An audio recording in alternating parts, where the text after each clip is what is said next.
आइए देखते हैं, मजा आएगा। अभी मजा आएगा ना भिड़ो। इन लोगों के साथ क्या है? कुटिलता के साथ अराजकता और घमासान। सुधांशु जी, नीट पेपर लीक के मुद्दे पर हाईकोर्ट द्वारा बनाई गई फास्ट ट्रैक कोर्ट में सुनवाई और सीबीआई का वकील ही नहीं पहुंचता है। आदमी को इतना मारा है, बहुत लोगों को मारा है, कील लगाकर लाठी को मारा है, इलेक्ट्रिक शॉटगन चलाई है और AK-47 चलाई है। क्या इस देश के गृह मंत्री ये बताएंगे कि सिविल ड्रेस में कौन सी पुलिस को इन्होंने अधिकार दिए थे जिन्होंने बेरहमी से छात्रों को मारा है? हर प्रोटेस्ट में पाकिस्तानी आ जाते हैं, हर प्रोटेस्ट में चाइना पुलिस लोग आ जाते हैं, हर प्रोटेस्ट को बाहर से फाइनेंस मिलता है। तो ये तो आप खुद अपनी असफलता बताते हो, आप गवर्नेंस करने के लायक ही नहीं हो। तो किस पे ये पैलेट गन चला रहे हैं? सिविलियंस पे, अनाम लोगों पे AK-47 किसको दिखा रहे हैं आप? स्टूडेंट्स पर, अनाम लोगों पे उनकी फोटोज छाप रहे हैं फ्रंट पेज पे, उनको एम्बैरेस करने के लिए। इतने दिन से वो लोग जंतर मंतर पे बैठे थे, क्यों आपने बातचीत नहीं की? तो अंजना जी, एक ही रास्ता है कि आप अपना घमंड और अहंकार त्याग दीजिए। जो देश के सवाल हैं उनका जवाब देते रहो। आप भागते हैं, आप जवाब नहीं देते। अच्छा, इसका कौन जवाब देगा? पैलेट गन चली, विपक्ष जवाब देगा। और सुधांशु जी, एक सुझाव है आपको केवल, वरना अब की नौजवान आया था तो केवल शिक्षा मंत्री का इस्तीफा हुआ है। अब की जब नौजवान अपना घर छोड़ के दिल्ली आएगा तो देश के प्रधानमंत्री जी को इस्तीफा देना पड़ेगा। A few moments later. मालिक वो देखो। प्रधानमंत्री जी ने फास्ट ट्रैक कोर्ट की भी घोषणा कर दी। उसके बाद प्रधानमंत्री जी ने कैबिनेट में पास करवा दिया। अब हम एक नया बिल भी लेके आ गए और हाई पावर टास्क फोर्स भी। इसे कहते हैं संवेदनशीलता के साथ संवाद और समाधान। इन लोगों के साथ क्या है?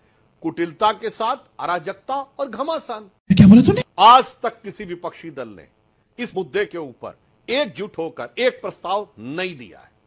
आज हमारे जितने विरोधी बैठे, पूछता हूं, इंडी अलायंस के लेटर हेड के ऊपर संसद में आपने चर्चा का प्रस्ताव दिया? नहीं दिया, क्योंकि सबको अपनी अपनी रोटी सेकनी है अपने अलग अलग चूल्हे के ऊपर। जब अपनी अपनी रोटी अपने अलग अलग चूल्हे पे सेकनी है तो कैसे इसमें समाधान की बात संभव है? समाधान सरकार व्यवस्थित ढंग से कर रही है। बार बार झूठ बोलो। सुधांशु जी, नीट पेपर लीक के मुद्दे पर हाईकोर्ट द्वारा बनाई गई फास्ट ट्रैक कोर्ट में सुनवाई और सीबीआई का वकील ही नहीं पहुंचता है। ये किसकी गलती है बता दीजिए? ये कांग्रेस की गलती है या ये समाजवादी पार्टी की गलती है या किसकी गलती है सर? देखिए, वो जो विषय है वैसे उसमें बहुत स्पष्ट रूप से सीबीआई का प्रवक्ता बता सकता है, परंतु जितनी जानकारी हम लोगों के पास है उसके अनुसार वहां पर पब्लिक प्रोसिक्यूटर ऑफिशियली अपॉइंट नहीं हुआ था। अरे कहना क्या चाहते हो? दूसरा पॉइंट यह था कि वो ट्रायल के लिए केस नहीं था, वो एक आरोपी ने अपनी जमानत के लिए किया था। तो चूंकि उसकी जमानत नहीं हो पाई, अगर वो प्रेजेंट होता तो विरोध करता, और अभी भी वो जेल में ही है, तो वो जेल से बाहर निकलने के लिए उसने एक पर्सनल याचिका दायर की थी। तो अब जैसे पब्लिक प्रोसिक्यूटर का जो टेक्निकल प्रोसेस था वो किसी कारणवश नहीं हो पाया था, वो अपॉइंट होगा तो 3 अगस्त को जो डेट लगी है उसमें वो विषय भी आगे आ जाएगा। मैं नहीं मानता। दूसरी तरफ अब अतुल लॉन्डे पाटिल जी के पास और प्रियंका जी सबके पास चलते हैं। अतुल लॉन्डे जी, ये भी तो सच है ना कि सदन में अगर ये संशोधन करना है कानून में, तो भाई अब निर्भया के वक्त भी तो आप लोगों ने यही किया था ना। जब आंदोलन हुआ था तो क्या कदम उठाए गए? फास्ट ट्रैक कोर्ट, कानून को और सख्त बनाना, ये तो एक पहल आपने भी की थी, तो उसके लिए तो सदन की कार्यवाही होनी होगी ना। अभी बदत है भाई, अभी बदत है। जो IIM के डायरेक्टर थे कोलकाता के, उन्होंने कहा था कि विश्वास हारता होनी चाहिए, क्रेडिबिलिटी। कौन उसके पीछे खड़ा है, कानून के पीछे कौन कर रहा है, फेस क्या है। और उन्होंने बताया था कि मोदी जी जब कहते हैं स्वच्छता की बात कहते हैं तो गांधी जी का नाम लेना पड़ता है। वो तो लेना ही पड़ता है, इनको मजबूरी है बेचारों की। इनका क्या क्रेडिबिलिटी है? पिछले 2 महीने के मैं कुछ किस्से बताता हूँ, इनकी क्रेडिबिलिटी क्या है। क्योंकि पैलेट गन चलाया है, ये अभी बताए, प्रोजेक्टाइल, पैराबोलिक, वो सब कुछ बता रही है, लेकिन कितने लोगों को लगा है ये इन्होंने जाके देखा नहीं, मैंने देखा है।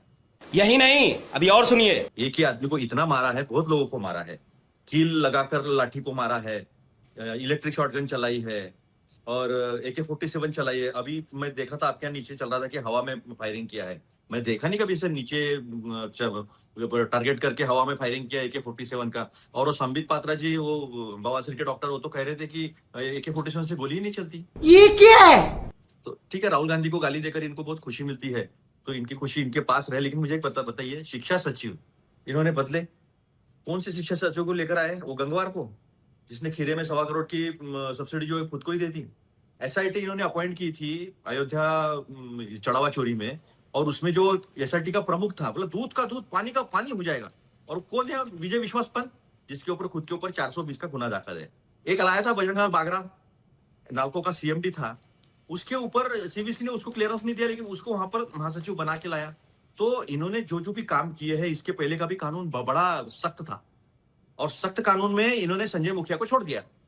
ये गड़बड़ है बाबा। लेकिन क्या इस देश के गृह मंत्री ये बताएंगे कि सिविल ड्रेस में कौन सी पुलिस को इन्होंने अधिकार दिए थे जिन्होंने बेरहमी से छात्रों को मारा है? क्या इस देश के गृह मंत्री ये स्टेटमेंट देने से डरते क्यों हैं कि ये ऑर्डर उन्होंने दिया था या किसी और ने दिया था? क्या इस देश के गृह मंत्री ये बताने से डर रहे हैं कि एनएसए आप कहते हैं कि रेगुलर रूटीन प्रोसेस है, तो फिर जब छात्रों का प्रोटेस्ट चल रहा था उस वक्त उसको आपने पब्लिश करके लोगों को डराने की कोशिश क्यों की? सही पकड़े हैं। क्या दिल्ली यूनिवर्सिटी ने बच्चों को डराने की कोशिश नहीं की है? क्या आज भी बंगाल, आसाम, बिहार में हेवी क्रैकडाउन शुरू नहीं है?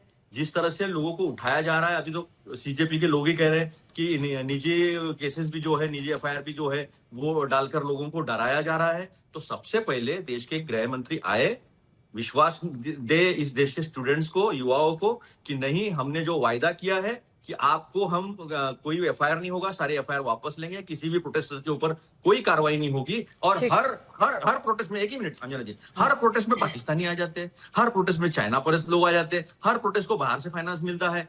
तो ये तो आप खुद अपनी असफलता बताते हो, आप गवर्नेंस करने के लायक ही नहीं हो। प्रियंका जी आपके पास आते हैं और जो दो बड़ी बातें उन्होंने उठाई हैं, जो नए मुख्य शिक्षा सचिव बने हैं उनके परिवार पर हॉर्टिकल्चर से सब्सिडी लेने का आरोप है। तो अब सवाल है कि व्यवस्था सुधरने की तरफ बढ़ रहा है या और सारी परेशानियां बढ़ रही हैं? तो प्रधानमंत्री खुद सेल्फी वीडियोस बनाकर मेजर्स बता रहे हैं अंजना जी। सबसे पहले तो मैं बता दूं, एक कानून ऑलरेडी 2024 में लाए थे, पेपर लीक हुआ था, सुप्रीम कोर्ट तक मामला गया था, सीबीआई इंक्वायरी गठित हुई थी। ये बात सत्य है कि सीबीआई के जो मुख्य आरोपी थे उनको बाइज्जत बरी कर दिया है। बात तो सही है। उनसे सारे चार्जेस उनके खत्म कर दिए गए हैं। 2024 में कड़ा कानून आता है, पर क्या उसने 2025 के पेपर लीक रोके? नहीं रोके। 2026 में पेपर लीक की वजह से कैंसिलेशन हुआ, री एग्जामिनेशन हुआ, 22 बच्चे मरे, क्या कुछ कर पाए? नहीं कर पाए। दूसरी चीज, हम बार बार टास्क फोर्स की बात कर रहे हैं, नंदन नीलेकनी जी की बात कर रहे हैं। 2024 में भी एक हाई लेवल कमेटी बनी थी, doctor Radhakrishnan former ISRO chairman, doctor Randeep Guleria former director of AIIMS, professor BJ Rao, professor Ramamurthy K, Shri Pankaj Bansal, ये सारे लोग जाने माने लोगों ने कमेटी बनाई। क्या किया उन्होंने? 101 रिकमेंडेशन दिए।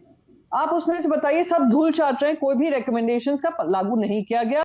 अरे हम तो फकीर आदमी हैं। प्रधानमंत्री ने कोई नया वादा नहीं किया है।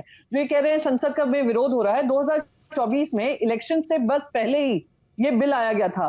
स्टूडेंट्स की वजह से, स्टूडेंट्स को आत्मविश्वास बढ़ाने के लिए और स्टूडेंट्स के लिए एक लीक प्रूफ एग्जामिनेशन के लिए हम सब ने उसमें सहभागी लिए थे और सबने मिलकर उसको पास किया था उस कानून का।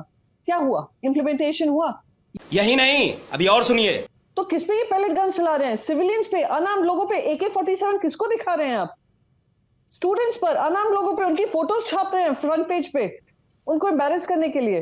तो आपकी मंशा ये नहीं है कि स्टूडेंट्स को न्याय मिले, आपकी मंशा ये है कैसे हम सरकार में, पहले तो धर्मेंद्र प्रधान का 2 साल बचाव किया, यूजीसी जैसे खतरनाक गाइडलाइंस लेकर आए, फिर भी इनका बचाव किया गया, और अब आकर कह रहे हैं कि हाँ हम ये सब करेंगे। ये ध्यान भटकाने वाली बातें हैं। तू समझा? हाँ। नहीं, तू समझा नहीं। सुधांशु जी जवाब दीजिए। जो ये लोग ये कहने का प्रयास कर रहे हैं, हमारी तो मतलब बहुत कम संवेदना है, पर इनकी संवेदना तो बहुत जबरदस्त थी। अतुल जी से मैं कहना चाहूंगा, सोनम वांगचुक जी का और बच्चों का अनशन तो 20 दिन से चल रहा था। तब राहुल गांधी जी धरती के अज्ञात कोने में विचरण करते हुए, आनंद मंगल करते हुए, पता नहीं कहां संवेदना की ऐसी अभिव्यक्ति कर रहे थे कि संसद का सत्र शुरू होने से 2 दिन पहले वो धरती के ऊपर साहिब आलम जलवा अफरोज होते हैं और फिर प्रधानमंत्री आवास के सामने लोटपोट होते हैं। ये क्या बात करता है यार? अभी बदत है भाई, अभी बदत है। पहले 10 दिन पहले से सोनम वांगचुक जी लगातार कह रहे थे कि जिस दिन मानसून सत्र शुरू होगा उसके पहले दिन मार्च होगा। किसने इनके हाथ पैर बांधे हुए थे कि आप उनको बुलाए नहीं और बातचीत ना शुरू करें? किसने इनसे कहा था उसी सवेरे जाकर आप बातचीत की पहल करें? इतने दिन से वो लोग जंतर मंतर पे बैठे थे, क्यों आपने बातचीत नहीं की? और मैं तो कहती हूँ, अगर ये बार बार ये कहते हैं ऐसे तत्व आ गए थे, एंटी सोशल एलिमेंट्स आ गए थे, Pakistani sponsored, Chinese sponsored, deep state sponsored, तो होम मिनिस्टर हमारे देश के क्या कर रहे हैं? इस्तीफा दे दें। गजब बेइज्जती है। और आज का अडजर्नमेंट मोशन क्या था? अडजर्नमेंट मोशन यही था कि गृह मंत्री आकर जवाब दे दें। अच्छा, एसओपी शायद इनको नहीं पता हो, एसओपी ये होता है कि पहले बच्चों पे अगर कोई ऐसे तत्व आ रहे हैं तो उनको रोकने के लिए, पहले उनको रोकने के लिए वाटर कैनन्स चलते हैं, फिर जाकर टीयर गैस फायरिंग होती है। यहाँ पे कोई भी एसओपी का पालन नहीं किया गया, चाहे वो दिल्ली हो सुनील चाहे सिंह वो यादव जी। बिहार हो, और दिक्कत यही है। कैसी लगी आगे स्वाद? सुनील सिंह यादव जी, और उसका सुनील जवाब सिंह गृह यादव। मंत्री दे देश के। सुनील सिंह यादव जी, जी अंजना जी, हाई लेवल टास्क फोर्स बना है और वहीं अंजना दूसरी जी, तरफ आप देख रहे हैं कि ये कानून सख्त करने की बात है, तो साथ क्यों नहीं? नहीं, कानून सख्त हो, मुझे लगता है पूरा देश साथ हो जाएगा। लेकिन जो बात आ रही है कि समाधान का तो अंजना जी एक ही रास्ता है कि आप अपना घमंड और अहंकार त्याग दीजिए। अपने घर जाना है। और इस लड़ाई को कमजोर कौन कर रहा है? आज भी अंजना जी, आपने देश के नौजवानों के सामने सरकार ने मजबूरी में घुटने टेक दिए, लेकिन धर्मेंद्र प्रधान जी को आप शिक्षा मंत्री पद से हटा देते हैं।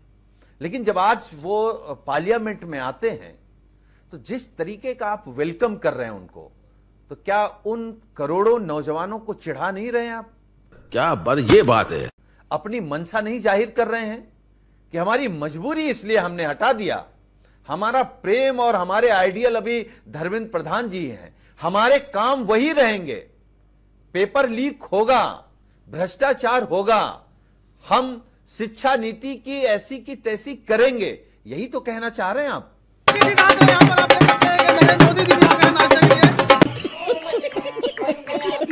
जो देश के सवाल हैं उनका जवाब देते रहो। आप भागते हैं, आप जवाब नहीं देते। अच्छा, इसका कौन जवाब देगा? पैलेट गन चली, विपक्ष जवाब देगा? या आंसू गैस के गोले छोड़े गए, या AK-47 चल रही है, आपने लड़कियों के कपड़े फाड़। बात तो सही है। देश के आदरणीय प्रधानमंत्री जी, जो संदेश आप सदन में आकर के देश के नौजवानों को दे सकते हैं, वो आपको रील बनाने की जरूरत क्यों पड़ रही है? और क्यों अमित शाह जी देश के गृह मंत्री हैं, क्यों आप भाग रहे हैं? अरे भाई आइए, सदन में अपनी बात रखिए और तालमेल से पूरा देश एक होकर के, सरकार और विपक्ष एक होकर के सख्त कानून बनाने की बात करें। यही नहीं, अभी और सुनिए। और सुधांशु जी, एक सुझाव है आपको, केवल इतनी चतुराई देश के नौजवानों के साथ और निर्लज्जता मत करिए, वरना अब की नौजवान आया था तो केवल शिक्षा मंत्री का इस्तीफा हुआ है। अब की जब नौजवान अपना घर छोड़ के दिल्ली आएगा तो देश के प्रधानमंत्री जी को इस्तीफा देना पड़ेगा। शाबाश।